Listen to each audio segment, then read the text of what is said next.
Así comenzamos el programa de hoy, impactante, ¿no? Todo lo que acabamos de ver, todo junto, las palabras del presidente de la Nación, las nuevas legisladoras, bueno, todo lo que se viene. Recordemos, porque por momentos parece hasta un show de teatro, como quería hacer en su momento el presidente Javier Milei con Rubia. ¿Se acuerdan cuando dijo eso? Bueno, para recaudar fondos, pero estamos hablando de aquellos que tienen la tarea de dirigir los destinos de nuestra nación. De eso estamos hablando y, bueno, de eso vamos a hablar en la tarde de hoy. Hola, Juli. ¿Qué tal, Dani? Buenas tardes para todos. Un nuevo viaje del presidente Javier Milei, de nuevo a los Estados Unidos y en este caso puntualmente primero a la ciudad de Miami, donde está en este momento. En instantes va a hablar ante un foro empresario, el Business Forum, donde ya pasaron por allí tanto Lionel Messi como otros representantes, otros referentes del sistema financiero de los Estados Unidos. Sobre esto les vamos a dar algunos detalles. Y después va a ir directamente a la residencia de Mar-a-Lago. La expectativa era de cruzarse con el presidente de los Estados Unidos, con Donald Trump. Bueno, parece que en principio esto no va a ser posible. Por último, se trasladará a la ciudad de Nueva York, donde mañana mantendrá algún otro tipo de encuentros. Bueno, ya más de 13 viajes del presidente de la Nación, del presidente de los argentinos a los Estados Unidos, sin que hubiera efectivamente ese encuentro en el Salón Oval, la foto tradicional, la reunión tradicional, ¿no?, que cualquier mandatario se entiende espera tener con el presidente de los Estados Unidos para discutir cosas importantes, pero sobre todo para traerse la foto, ¿no?, de ese encuentro. 19:15, como decía Julián, estaría partiendo el vuelo especial que lo lleva a Palm Beach. Llega ahí a las 19:35 y 22:30 sería la intervención del presidente en la cena de gala de la CEPAC. Pero atención, porque ahora estamos esperando para escuchar las palabras del presidente Milei en el American Business Forum. Les vamos a ir contando de a poquito, todo, paso a paso. A ver, varias definiciones que ha dejado el presidente. Ahí veíamos algunos adelantos, ¿no?, en esta entrevista que concedió el presidente Milei a un medio internacional, a un medio francés, donde habla de varias cuestiones y se describe a sí mismo. Eso era lo que escuchábamos recién, ¿no? Un adelanto del presidente hablando de sí mismo, bueno, de ciertas definiciones, de cómo se ve, por ejemplo, dejando por momentos impactado al periodista que está frente a él. Es un momento importante para Javier Milei. Recuerden ustedes que ha tenido una semana donde se ha reconfigurado lo que es el gabinete por un lado, ha mantenido reuniones con aquellos que van a ser parte de su tropa legislativa, podríamos decir, a partir del 10 de diciembre.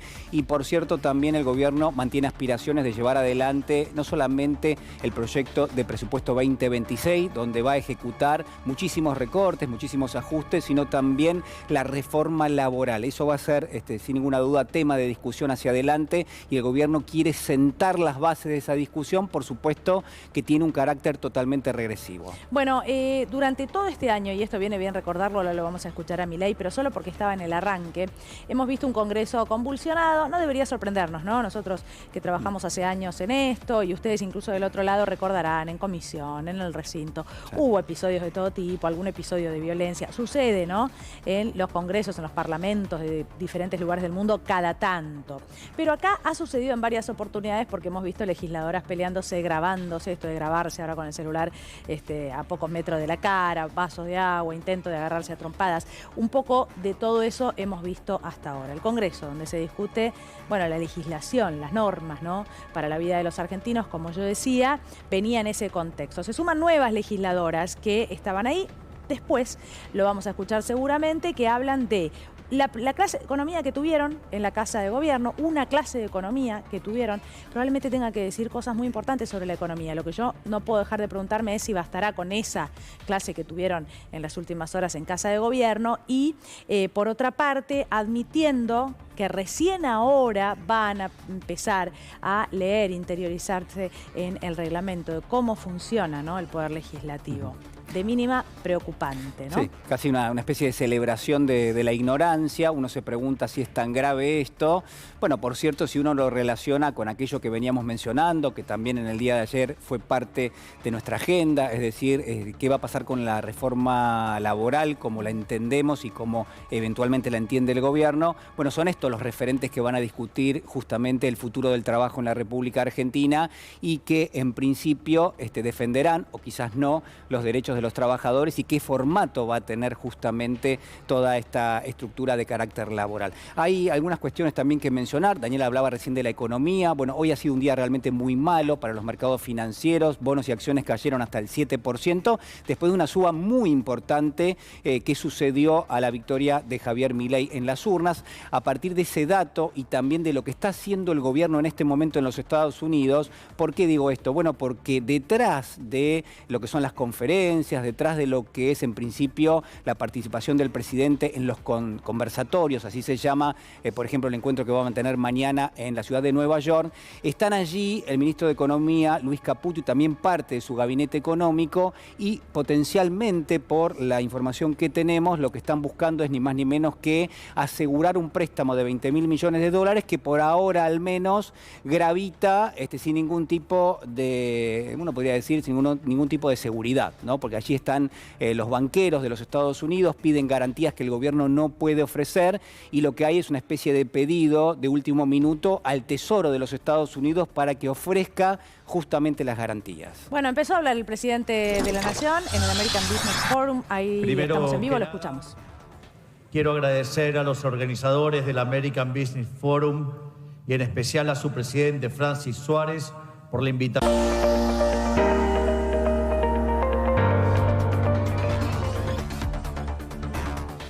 Bueno, acaba de decir, esta es lo que no llegamos a ver en vivo, allí en ese discurso, ya vamos a retomar el contacto, no se dejen amedrentar por resultados locales, en clara referencia a lo que sucedió aquí en la provincia de Buenos Aires, y entendemos que también a lo que sucedió en los Estados Unidos, ¿no? El triunfo de Mad Money, que es noticia por estas horas en todo Estados Unidos, por lo contrastante de su figura con el propio presidente de ese país. Vamos a ver si podemos retomar el contacto.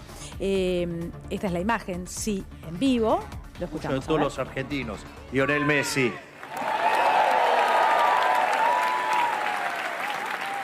Un hombre que llevó el talento argentino a lo más alto del mundo. Una prueba viviente de que el esfuerzo, la dedicación y la pasión son capaces de generar milagros. Y la prueba de que a veces yo también puedo felicitar a un zurdo.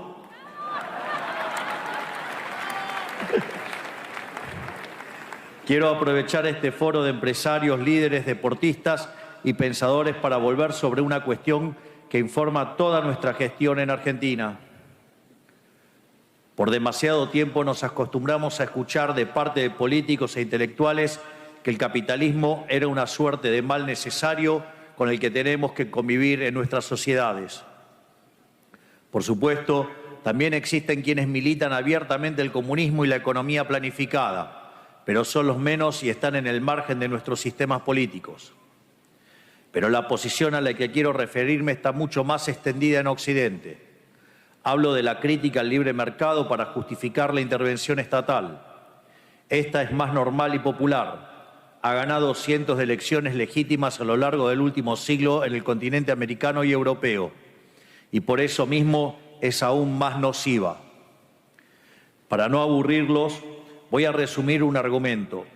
Ellos conceden que el capitalismo es la única forma que encontramos de asegurar crecimiento económico, pero sostienen que dicho crecimiento impacta de forma muy desigual en la sociedad y también, por su propia dinámica, tiende a estancarse. Por eso, según dicen, necesitaríamos que el Estado intervenga activamente en el mercado. El Estado, según ellos, debe meterse ahí para asegurar la igualdad entre los ciudadanos y evitar que surjan monopolios o fallas de mercado. El libre mercado, según ellos, no es óptimo para garantizar el crecimiento y termina impidiendo el bienestar general para favorecer a unos pocos, en detrimento de las grandes mayorías. El argumento establece que se necesita un crecimiento con justicia social y el Estado tiene que tener un rol activo en la vida económica para asegurarlo. Según esta visión, de nada valen todos los mieles del crecimiento sin que el Estado las redistribuya. En otras palabras, el capitalismo es solo un mal necesario, que siempre tiene que estar atado a la beneficencia estatal. Creo que todos aquí sabemos a dónde conducen estas ideas tan extendidas. Valiéndose de ellas, el Estado se expande más y más y más año tras año, metiéndose no solo en las actividades propias del quehacer económico, sino también en la vida de los individuos hasta que no queda nada por fuera de él. Siempre surge una nueva justificación para que los funcionarios públicos extiendan sus garras insaciables sobre la sociedad civil, bajo la excusa de engrandecer a una nación y hacer el bien a sus ciudadanos. Se engrandece el Estado como si significara lo mismo. Y esto sucede hasta que llegamos al mismo destino que los que tienen al menos la honestidad intelectual de decir que odian al capitalismo: el control total del Estado sobre la economía y la vida de las personas. Total del Estado sobre la economía y la vida de las personas, o sea, el comunismo. Tomemos por caso el ejemplo de Cuba, donde Fidel Castro llegó prometiendo justicia social, democracia y una economía planificada, y falleció después de más de 50 años de gobierno dictatorial, gritando comunismo o muerte. Por demasiado tiempo la respuesta procapitalista a este desafío del Estado fue reclamar el milagro económico que significó para el mundo el capitalismo de libre empresa. Porque es cierto, los datos no mienten y están de nuestro lado. Es decir, gracias a la economía de mercado, una innumerable cantidad de gente salió de la pobreza extrema y posibilitó una cantidad innumerable de maravillas tecnológicas y científicas. Pero esto no alcanza. Porque un argumento moral no puede responderse nunca con un argumento fáctico. De hecho, no puede sugerirse el derecho de ser, no puede nunca concluirse el debe ser. Y por eso este argumento de izquierda ha ganado en la lucha por las ideas. Por eso en Occidente nos encontramos cada día más cerca de ese comunismo que antes mirábamos con horror del otro lado de la cortina de hierro. Por eso, si concedemos que el capitalismo es un mal necesario, ya habremos perdido. Aunque ganemos momentáneamente, tarde o temprano volverán, porque ellos seguirán siendo los dueños de la vara que determina el bien y el mal, y dirán qué es justo y qué no lo es. No podemos volver a cometer ese error.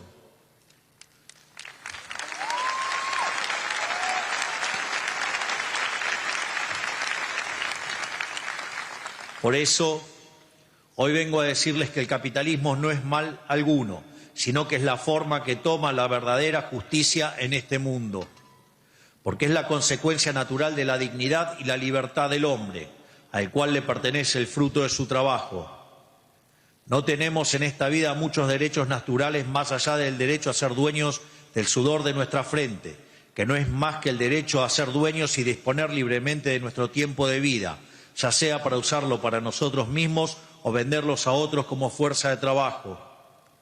Es eso lo que nos hace a todos hombres libres y nos diferencia de los esclavos, institución nefasta abolida precisamente por las sociedades libres antes que ninguna otra.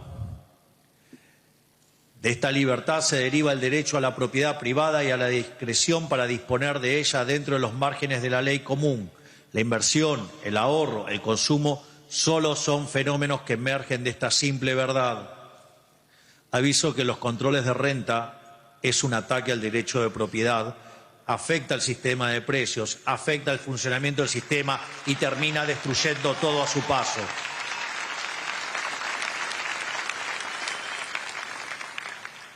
Cuando el Estado y los intelectuales le ponen a este derecho natural el nombre de capitalismo para vilipendiarlo y justificar la intervención del Estado, no solo están destruyendo el crecimiento para encontrar sus supuestos óptimos económicos, sino que también están violando el más básico de los derechos naturales.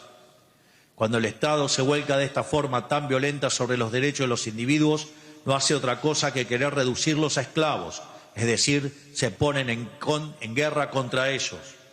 El capitalismo y la propiedad privada no son males necesarios, no son males.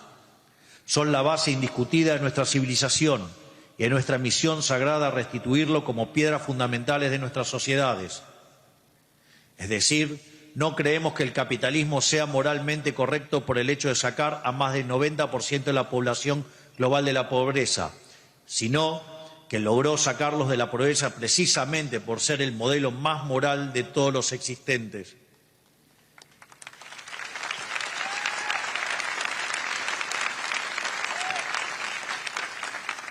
En este sentido, quiero citar un libro de uno de los economistas austríacos más importantes de la historia, que es profesor en la Universidad de New York, que se llama Israel Kirzner, tiene un libro que se llama Creatividad, Capitalismo y Justicia Distributiva.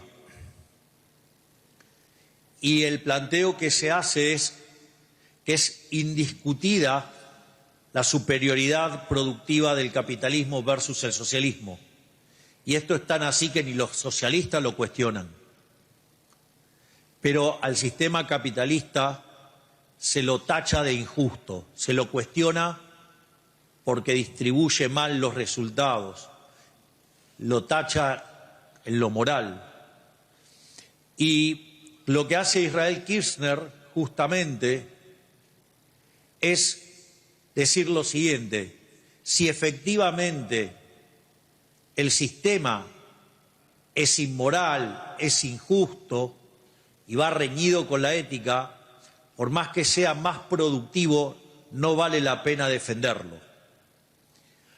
Y ese tema, digamos, se lo toma muy en serio y básicamente con dos ideas fundamentales: el principio de apropiación de Locke, es decir, el que lo descubre se lo queda, y con la idea de Hayek del mercado como proceso de descubrimiento. Israel Kirzner prueba no solo que el sistema capitalista es el único que puede ser eficiente, sino que al mismo tiempo prueba que es el único sistema justo. Y eso les duela o no les duela a los socialistas, nuestro sistema no solo es más productivo, sino que es el único que está de mano de la moral y de la ética, no como el sistema asesino de ellos.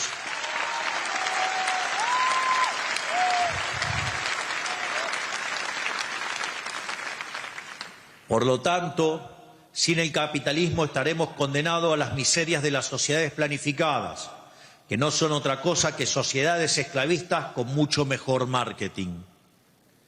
Lo que ellos llaman el Estado presente, o en inglés el welfare state, no es más que la frase que dicen para ocultar que en el fondo su camino es el camino de servidumbre.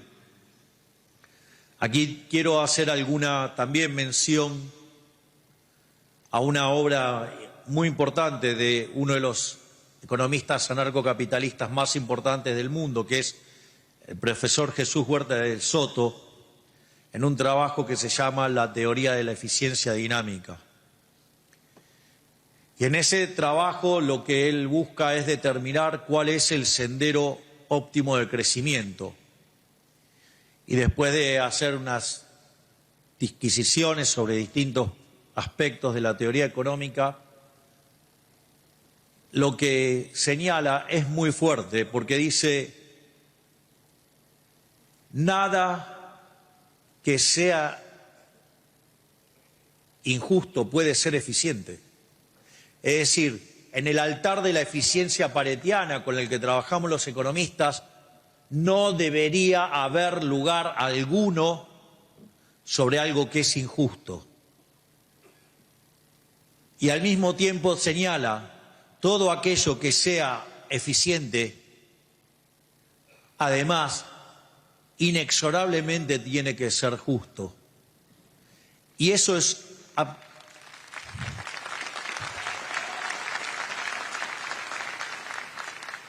Y eso está arraigado a lo que son nuestros valores occidentales, los valores de Occidente, que son los valores judeocristianos.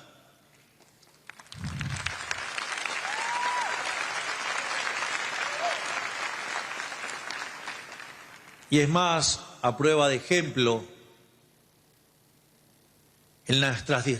cuando tengo reuniones de gabinete, digo, siempre hay una regla.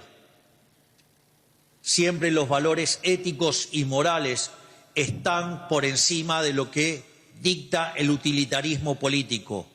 No hay concesiones para hacer lo que está bien, y cuando ustedes hacen lo que es justo y éticamente correcto, el país va a prosperar.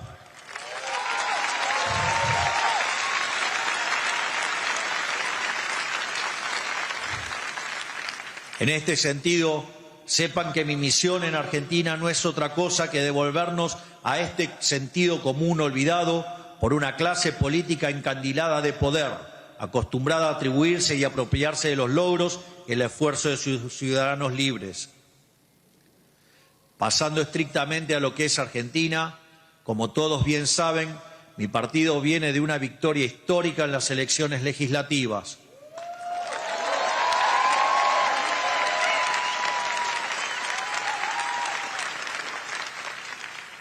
Hicimos todo lo que la política clásica decía que no había que hacer, y lo único que nos guió a nosotros en la toma de decisiones fue los criterios éticos y morales, y los argentinos de bien respondieron contundentemente con un gran triunfo.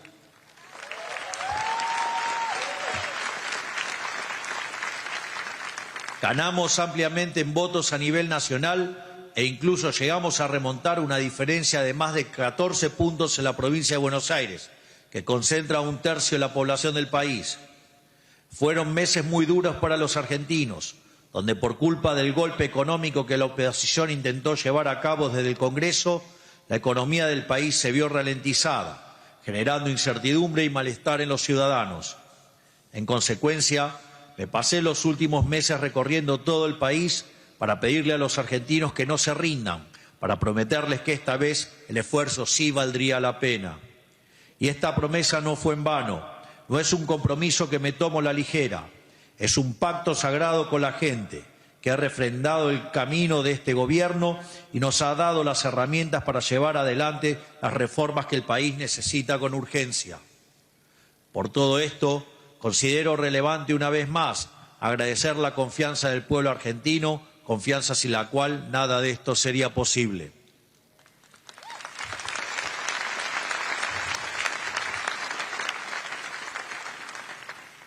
Pero, ¿por qué decimos que esta vez el esfuerzo vale la pena? Porque lo que está en juego en esta elección era verdaderamente gigantesco. Estas elecciones fueron un plebiscito entre dos modelos de país, el modelo de la libertad y el capitalismo, con el orden fiscal como principal caballo de batalla, o el modelo de la servidumbre, que describimos como su Goliat, el déficit, la emisión monetaria, la deuda y obviamente el empobrecimiento. Como mencioné antes, desde hace meses venimos recibiendo bombardeos sistemáticos desde el Congreso. Casi todos los economistas del país insistían, en medio de un ataque legislativo al superávit fiscal, que nuestro programa económico estaba terminado, y se agarraban de la evolución del precio de los activos y la suba del riesgo país para fundamentarlo.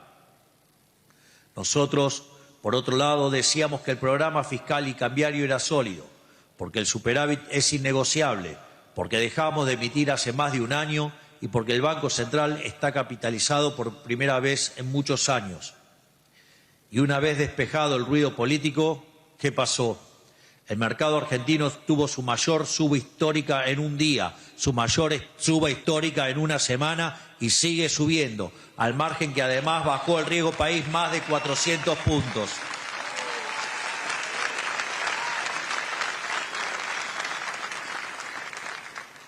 En definitiva, pasó lo opuesto exacto de aquel infame 12 de agosto de 2019, en donde protagonizamos uno de los mayores desplomes bursátiles en la historia del mundo por la mera posibilidad de que el kirchnerismo volviera al poder. Que dicho sea de paso, no es ni más ni menos que una de las sucursales del socialismo del siglo XXI y que en algún lugar de la costa este ha entrado. Aquí.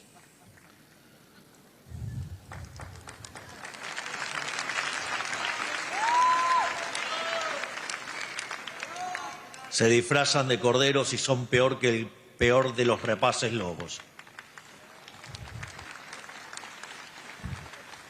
Si hay algo que quedó en claro con esto, es la realidad de lo que nosotros llamamos de forma resumida riesgo Cuca, o sea, el riesgo kirchnerista, o sea, el riesgo del socialismo.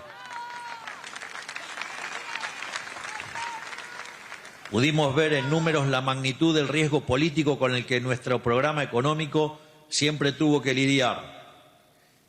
Y esto es así porque tenemos en Argentina un sector de la política tan destructivo, tan ajeno a los principios básicos de la economía y del bien común, que su mera presencia le pone a todo el país una base de riesgo altísima. Y ahora que están más lejos que nunca de volver al poder, es que podemos despejar ese miedo. Históricamente, la mayoría de los planes de estabilización exitosos en el mundo tuvieron consenso político. Lo que pasó en Argentina fue algo inédito. ¿Llevamos adelante un plan de estabilización exitoso con consenso social? Sí, pero sin consenso político.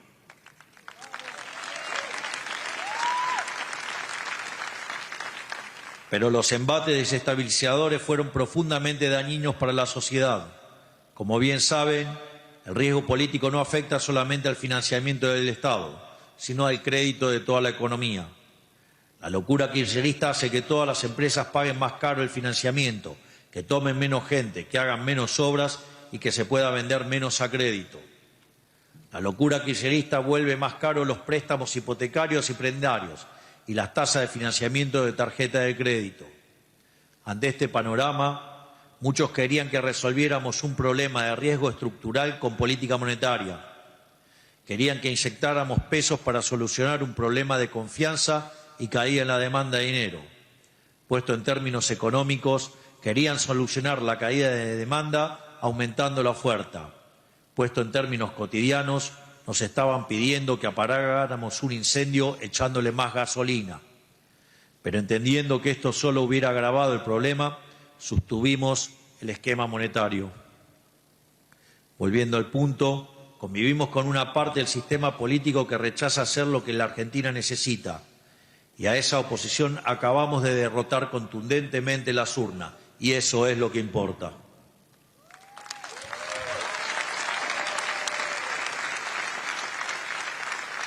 Argentina por fin le dijo que no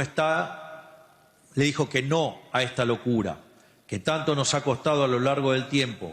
Argentina ha dado un paso crucial en el camino de la libertad, un paso que es una buena medida, es irreversible. Ahora, como país, nos toca compensar el tiempo perdido. Llevamos décadas de rezago en comparación con el resto de los países de la región y más aún del mundo, para la cantidad de bienes y servicios de alta demanda que podemos producir. Esto quiere decir que la convergencia de la riqueza argentina hacia los niveles del resto del mundo desarrollado será fenomenal. Estamos entrando en el camino en el cual haremos a la Argentina grande nuevamente.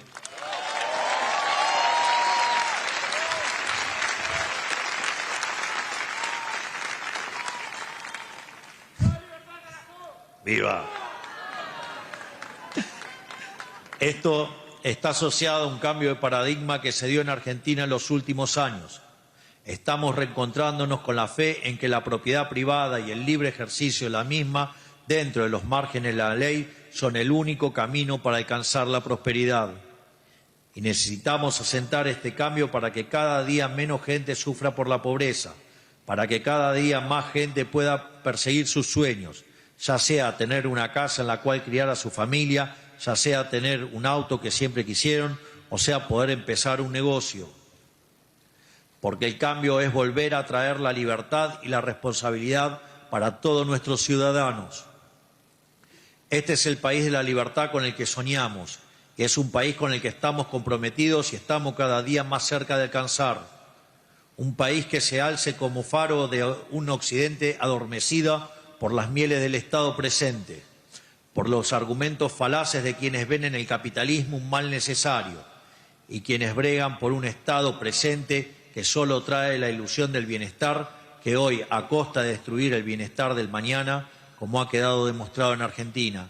Y lo quiero repetir de nuevo para que quede bien claro. Un Estado presente que solo trae la ilusión del bienestar de hoy, a costa de destruir el bienestar de mañana, como ha quedado demostrado en Argentina.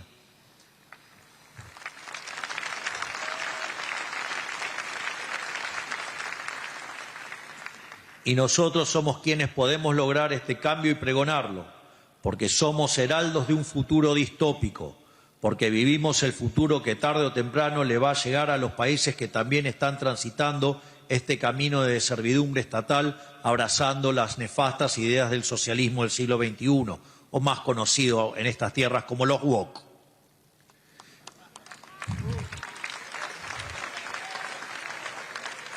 Ya vivimos como décadas de estatismo convirtieron a la Argentina un país destinado a la grandeza en ruinas, y y hoy tenemos el deber y el desafío de reconstruirlo. Hoy tenemos el deber y el desafío de sentar las bases de un futuro mejor. Y lo fundamental es que 2 de cada 3 argentinos quieren este nuevo camino. Como dije el domingo 27 de octubre al recibir los resultados, 2 de cada 3 argentinos no quieren volver al pasado. Ya no quieren más socialismo del siglo XXI. Ya se dieron cuenta de la mentira.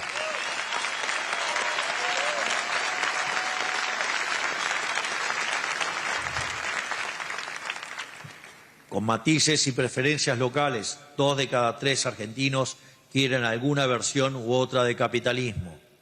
Esa es la ventana de oportunidades que hoy se nos abre a todos. Nosotros tenemos la vocación de alinear a todos los actores procapitalistas del país, que representan al menos 2/3 de nuestra sociedad. Es hora de construir un gran consenso capitalista en Argentina. Y esta gran coalición del crecimiento se encuentra con una nación en la que está todo por hacerse. Un país descapitalizado por años de dirigismo irresponsable que privilegiaba el consumo por sobre la inversión.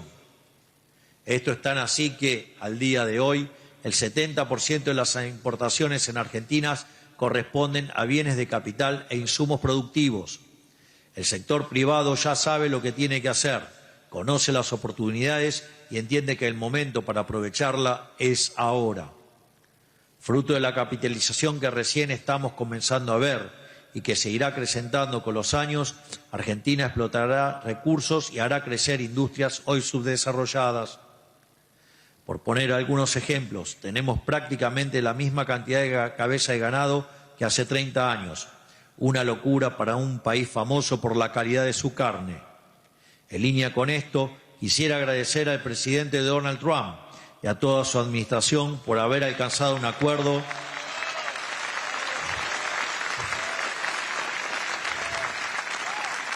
por la cuota de carne argentina 4 veces superior a la anterior. Esto no es más que uno de los acuerdos comerciales que Argentina y Estados Unidos se deben hace muchos años y que entre ambos países estamos trabajando por rectificar. Para continuar profundizando la idea, Argentina no exporta un gramo de cobre cuando Chile, que comparte cordillera con nosotros, exporta 20.000 millones de dólares al año. De la misma forma, vamos camino a que el petróleo y el gas supongan ingresos por entre 30.000 y 40.000 millones de dólares anuales de acá al 2031. Tenemos un sector hortícola que hoy representa menos de un 3% de nuestras exportaciones, con una capacidad de proyección e inversión enorme. Y lo mismo puede decirse prácticamente de cualquier sector, sea infraestructura, turismo, lácteos, granos o industria del conocimiento. Contamos con una diversidad geográfica tal que permite prácticamente cualquier ser humano del planeta que decida invertir en Argentina pueda explotar sus conocimientos de manera provechosa para exportar sus talentos al resto del planeta. Ahora, gracias a la normalización de nuestra macroeconomía y al correcto funcionamiento del régimen de grandes inversiones, tenemos las condiciones económicas y políticas para hacerlo. Y a eso se le suma por primera vez que tenemos los incentivos correctos para hacerlo.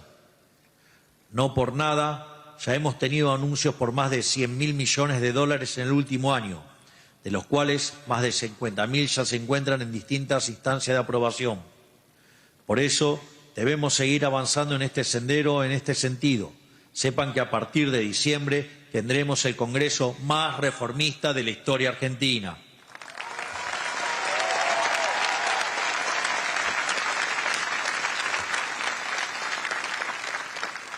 Y esto no solo porque nuestro espacio ya cuenta con el tercio necesario para sostener nuestros decretos y vetos, sino porque además, junto con el resto de los miembros económicamente racionales del Congreso, que por suerte cada vez son más, construiremos las mayorías políticas que hacen falta para aprobar las reformas que Argentina necesita.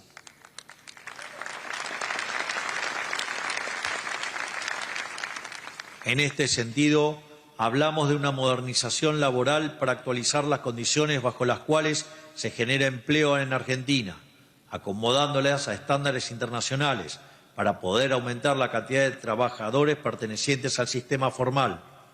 Hablamos de profundizar el camino de la desregulación y la baja de impuestos para seguir reduciendo el gran costo argentino, para que cada vez más y más empresas puedan ser rentables en Argentina, potenciando nuestra capacidad productiva a niveles insospechados. Hablamos de reformar las leyes penales para que el crimen sea perseguido y castigado, porque no existe crecimiento económico sin la defensa de la vida, la propiedad, que no es otra cosa que el fruto del trabajo de cada uno.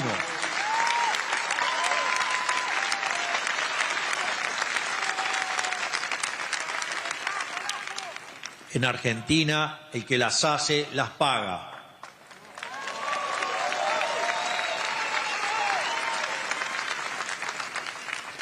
En Argentina no hay monto mínimo de robo que se perdona. Se los condena a todos los robos.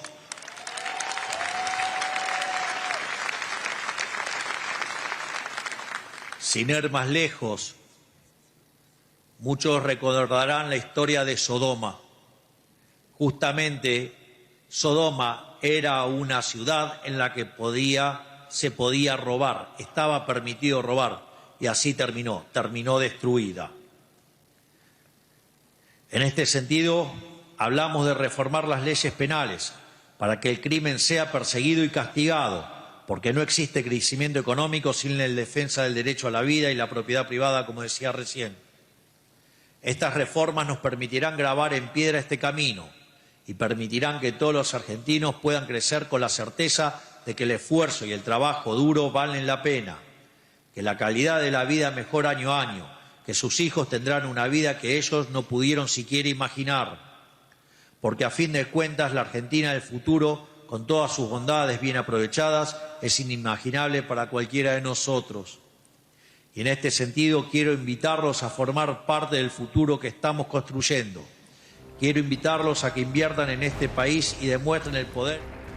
Escuchábamos al presidente de la Nación dejando varias definiciones importantes en el America Business Forum.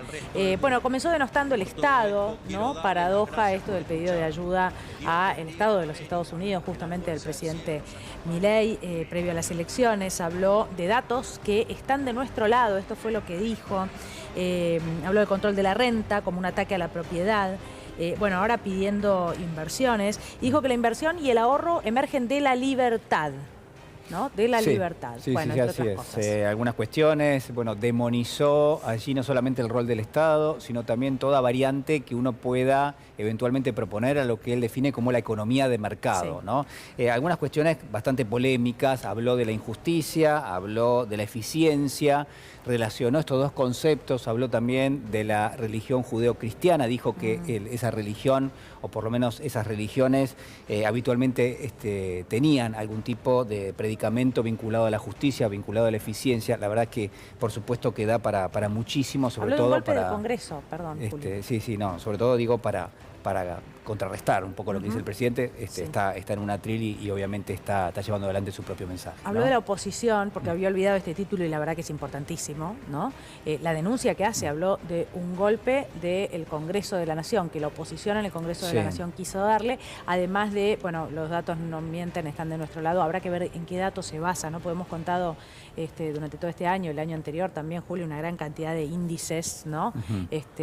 Bueno, que no reflejan lo que está contando el presidente de la Nación. Sí, otro tipo de concepto vinculado a el mensaje del presidente, casi en una especie de análisis conjunto con todos los conceptos que dijo. La verdad que fue poco mencionada la Argentina en términos de productividad, en términos de producto en general, digo, lo que ofrece la Argentina al mundo. Fueron pocos mencionados los argentinos, ¿no? Parecen allí como seres que se han equivocado sistemáticamente durante muchísimo tiempo y que ahora finalmente ven la luz, ¿no? Algo bastante extraño el mensaje, un poco mesiánico podría decir. decir, y ahora sí, como decía recién Daniela, invitando a invertir en la Argentina, porque supuestamente ahora sí se puede y antes, por supuesto, no se podía hacer. Sí. Está hablando a los Estados Unidos, recordemos, ¿no? Por donde va a continuar en la tarde-noche de hoy en Palm Beach, pero